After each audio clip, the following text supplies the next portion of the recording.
2019లో మద్య నిషేధం అంటూ కూడా నవరత్నాల్లో భాగంగా ఇటు జగన్మోహన్ రెడ్డి ప్రభుత్వం ఏర్పాటు చేయడం జరిగింది. అయితే దాన్ని పూర్తి కూడా తొంగలోకి తక్కిన పరిస్థితి కూడా కనబడుతుంది. ఏ కోసాన కూడా దాన్ని మద్య నిషేధం చేయలేకపోయారు. అయినప్పటికీ కూడా కల్తీ బ్రాండ్‌లు కూడా తెచ్చి ప్రజల యొక్క జీవితాలు కూడా నాశనం చేసినట్టు కూడా అనేక ప్రజల నుంచి అనేక ఆరోపణలు కూడా విన్న నేపథ్యంలో మరొకసారి 2024లో ఎన్‌డీఏ కూటమి ప్రభుత్వం ఏర్పాటైన తర్వాత మళ్ళీ పాత బ్రాండ్‌లు ఏదైతే ఉన్నాయో వాటన్నిటిని తీసుకొనొచ్చి మద్యం ధరలు కూడా తగ్గిస్తానంటూ కూడా చంద్రబాబు నాయుడు చేసిన ఈ యొక్క వ్యాఖ్యలపై ప్రజల నుంచి ఉన్న రెస్పాన్స్‌నైతే చూద్దాం. సరే ఏంటి 2019లో బ్రాండ్‌లు ఏదైతే కొత్త బ్రాండ్‌లు ఉన్నాయో వాటన్నిటిని కూడా మూసి, మళ్ళీ పాత ప్రభుత్వం ఉన్న పాత బ్రాండ్‌లు తీసుకొని వస్తాం అంటున్నారు. దీనిపై మీ అభిప్రాయం ఏంటి? చాలా మంచిదండి. ఎందుకంటే తాగే వాళ్ళకి ఆరోగ్యంగా ఉంటది. పాత బ్రాండ్‌లు చాలా బాగున్నాయి. ఈ బ్రాండ్‌ల వల్ల చాలా ఇదైంది. తర్వాత 2019లో జగన్ ప్రభుత్వంలో మద్య నిషేధం చేస్తామని హామీ ఇచ్చారు. కానీ వచ్చిన తర్వాత బ్రాండ్‌లు పెరిగాయి. ప్రతి గ్రామానికి 10 బెల్ట్ షాపులున్నాయండి. కానీ తాగేవాడికి కూడా ఇబ్బంది ఉండేది. ఇప్పుడు ఆ బ్రాండ్‌లు రావడం, పాత బ్రాండ్‌లు రావడం వల్ల తాగిన కాడికి కొంచెం ఆరోగ్యంగా ఉంటది. రేట్లు కూడా తగ్గుతున్నాయి. మందు వాళ్ళందరికీ అది శుభవార్తండి.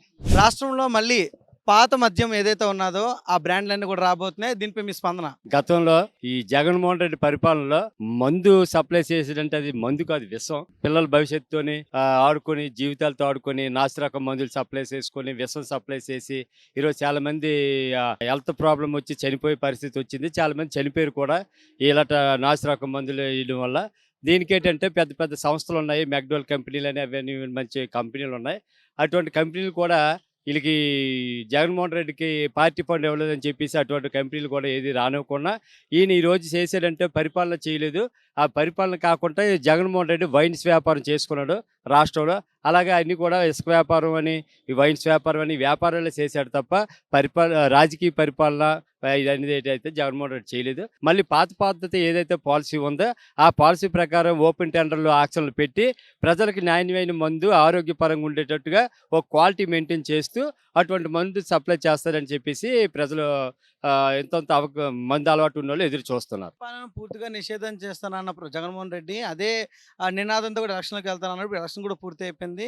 మద్యపాన నిషేధం కూడా ఎక్కడ జరగలేదు. మరి చంద్రబాబు నాయుడు హయాంలో జరిగే అవకాశం ఉందా? మద్యపానం నిషేధం అనేది చేస్తండి మన రాష్ట్రం గురించి చూసుకుంటే అది చేయలేమండి. ఎందుకంటే మద్యపానం నిషేధం చేస్తే మందుకి కొన్ని శరీరాల హెల్త్ ప్రకారం కూడా మందు మినిమం మందు అనేది ఈ డైలీ లేబర్కి ఉదయం నుంచి సాయంత్రం వరకు కాయ కష్టం చేసుకొని కష్టపడి ఉండేవాళ్ళు ఆ మాత్రం ఇంటికి వచ్చి కనీసం 3 అంశాలు కానీ తాగకపోతే వాళ్ళు శరీరం అలవాటు అయిపోయిందండి. ఈరోజు వాళ్ళు అదే కానీ మానిస్తే వాళ్ళ హెల్త్ పోయి చనిపోయే ప్రమాదం ఉందండి. అలాగని గ్రాడ్యువల్గా కూడా వాళ్ళ ఆరోగ్యం ఏంటంటే వాళ్ళు తగ్గించుకోవాలి.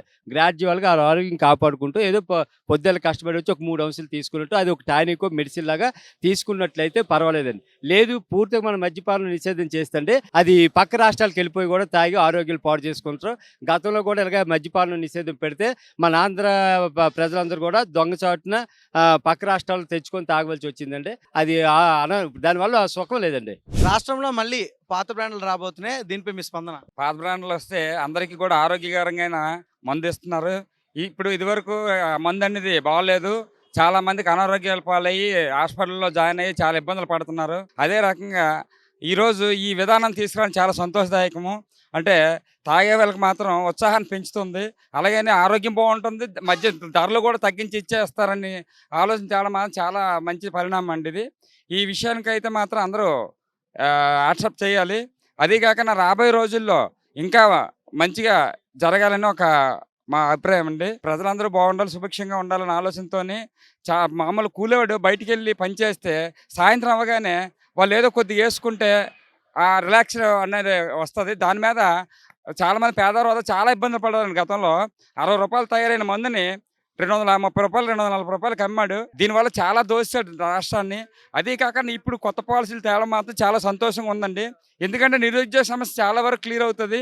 చాలామంది పెట్టుబడిదారులు కానీ, వ్యాపారస్తులు కానీ అనేక రకాల రంగాలకి భవిష్యత్తుకి కూడా బాగుంటుందన్న ఆలోచన అండి. అలాగని చెప్పేసి ఈరోజు రాష్ట్రంలో చాలా మంచి పరిణామాలు జరుగుతాయని, ఒక దరిద్రుడు పోయాడు మంచి రోజులు వస్తాయని, ఒక శనేశ్వరుడు వగిలేశాడని చెప్పేసి చాలా ఆనందంగా ఉందండి. ఏలినాటి శని అంటారు కదా, మన రాష్ట్రానికి పట్టిన ఏలినాటి శని వగిలేసింది.